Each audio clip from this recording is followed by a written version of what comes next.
আসসালামু আলাইকুম ওয়া রাহমাতুল্লাহি ওয়া বারাকাতুহু। মহান আল্লাহ তাবারাক ওয়া তাআলা সকল সৃষ্টিকুলের স্রষ্টা।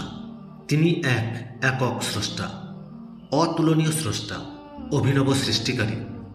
তিনি বাদী। সৃষ্টিকুলের সমস্ত কিছু এক আশ্চর্য বিদ্যানীতি, যা তিনি সৃষ্টি করেছেন শূন্য থেকে। নভমণ্ডল ভূমণ্ডলের সমস্ত কিছু শূন্য থেকে এক সুন্দর অস্তিত্বে আনয়ন করেছেন, দিয়েছেন বিভিন্ন রূপ, যা মানবকুলের কোনো ক্ষমতাই নেই। তিনি অদ্বিতীয় সূচনাকারী, তিনি সমস্ত কিছুর উদ্ভাবক, এক অতুলনীয় স্রষ্টা। তিনি যে কোনো কার্য সম্পাদনের সিদ্ধান্ত অনুযায়ী জাস্ট বলে থাকেন এটি হয়ে যাও, সেটি তৎক্ষণাৎ হয়ে যায়। এই রকম স্রষ্টা দ্বিতীয় আর কেউ নাই। তিনি অদ্বিতীয় মহান স্রষ্টা, আমাদের মহান আল্লাহ। মানবকুলের অন্তরে তিনি বিরাজমান। তিনি বিরাজমান আদিকাল থেকে।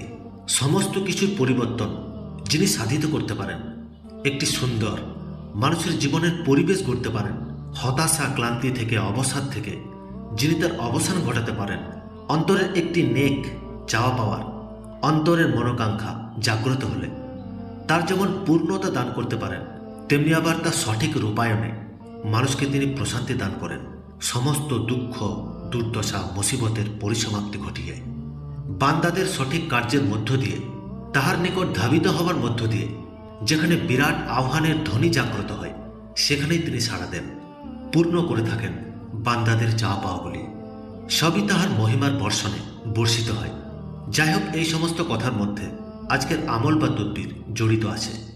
আজকের পেশ করা এই আমল বা তদবিরের তাসির অনেক তীব্র, বহু মাত্রায় পরিলক্ষিত হয়ে থাকে। বহু বুজুর্গগণের, আল্লাহর উলিয়া উলিয়াদের এই আমল দুনিয়ার সমস্ত কিছুকে অন্তর থেকে বাদ দিয়ে অন্তরকে প্রশমিত করে তারপর এই আমলের দিকে ধাবিত হওয়া। এই আমল বা তদবির যে কোনো মাসে যে কোনো দিন থেকে শুরু করা যাবে। এশার সালাতের পর বা তাহাজ্জুদের সময় এই আমল করা উত্তম। একাকী এক নির্জন কক্ষে গোপনীয়তার সহিত পাক পবিত্র অজুরত অবস্থায় পবিত্র বস্ত্র পরিধানে কেবলামুখী হয়ে আমল করা। তবে এর পূর্বে অর্থাৎ আমল করার পূর্বে সালাতুল হাজতের নিয়তে 2 রাকাত নফল সালাত আদায় করুন। এই নামাজের পর 2 চক্ষু বন্ধ করে কয়েকবার আস্তাগফার, 11 বার দুরূদ ইব্রাহিম পাঠ করুন।